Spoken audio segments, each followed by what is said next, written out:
Hello everyone, welcome back to the card table where today we're starting a brand new mini-series dedicated to analyzing and really everything and anything that we can about my favorite clan game, Gear Chronicle. So welcome to the Gear Corner. I need to get some air goggles, this is horrible. So, today's just going to be a quick little intro video since like I said, we're going to kind of be detailing everything that we can, from combos to how the deck performs in each meta to different variants and stuff like that. But today we're just going to go over kind of a little bit about the clan itself and kind of how it works in Standard, which is the current format that most people play in Cardfight Vanguard. So Gear Chronicle has always kind of been a clan of time travelers and dragons and just steampunk stuff in general, which on itself automatically appealed to me because I've always been the time travel guy, and while I'm still getting immersed in steampunk culture, it's just cool, whatever. Aesthetics.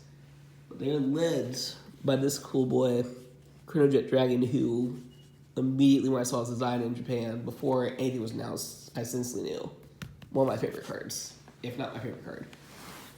Yeah, in the beginning, Gear Chronicle was kind of all over the place, deciding what I need to do. But eventually they kind of decided that they would time travel, because it's a time traveling clan, obviously. And the way that I picture that they're doing that is jumping through different zones. So a lot of their older stuff sent cards back to deck, then kind of transition to binding cards and replacing them from cards from deck, and eventually just utilizing the bind zone and the drop zone in general, just traveling back and forth doing everything.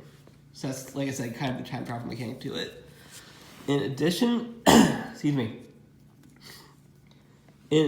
are also the forebringers of the stride mechanic, which I'll again go into in a more detailed video for the premium format, the original format. But basically what it lets you do is supercharge your Vanguard for a turn. So say you're on your grade 3, then you pay the cost, which discarding cards I'll describe again in future videos. Get your guy from the extra deck, and for that turn, this is suddenly just a super powerful Vanguard that has different abilities, right? From restanding, taking extra turns, calling cards, making extra attacks, or even on the defensive side where they could just do basically whatever to protect you. So like I said, I'll go over premium format in another video since today's just kind of a little introduction. And then the reboot happened. Unfortunately, towards the end of the G era, where all the strides were happening, things were getting a little too crazy. So the Busher, the game company behind this, decided to just hit the reset switch on the entire franchise and start from scratch. Now, with this reboot, we basically did away with the G zone and replaced it with new gift mechanic. So whenever you rode into a grade 3, you would get their respective imaginary gift. For Gear Chronicle, they are a fourth clan. So they get either gift 1 to gain power on circle, or gift 2 to gain a crit. This is kind of cool, kind of adaptable changes based on what your strategy is, but whatever. As for Gear Chronicle themselves, they kind of retained as much as what they could with their old strategy of striding, but now instead of having an extra deck, they had grade 4s that are actually placed in their main deck, and these are kind of your boss cards. I'll go ahead and just go over them real quick since these are your win conditions. But how they work is when you ride on top of them, you get a number of effects based on how many cards are in your bind zone. So that goes back to the old bind effects and kind of retains as much as it can from the old strategy, I guess, but it's plays completely differently now. So, first off, for Idealize, the lesser of the two, these all kind of go in prime numbers, which is kind of cool. But for 1, you can spin a card, which goes back to the original put cards back in the deck strategy. The second, you call your top card on the deck, pretty cool superior call. And for the third, you could call 2 cards out of your drop zone, and then power up 3 cards in your field. So he's really cool for board control and just making boards after everything's dead. But our big boy that that you usually want to try to get to is Mystery Flare Dragon, who, fun fact, after the reboot happens, most of the clans retain their old cards and just like retrain them, whatever. For Gear Chronicle, he is the only survivor. Everything else is completely different now. Excuse me. Still kind of have a cold. But for Mystery Flare, his 3 effects, well, 4 effects. 3, he gives a 3rd drive check, which kind of goes back to Stride's having 3 drive checks instead of 2. 7, he gains a crit. 13, everything that's on your board when he comes out gets power. And once you hit 19, for whatever reason, you get to take an extra turn. Which again goes back to his original form of getting to take an extra turn, but you have to pay ridiculous cost. Now, to get to these guys, and to kind of quote-unquote stride, this is your main card to ride into free grade 3.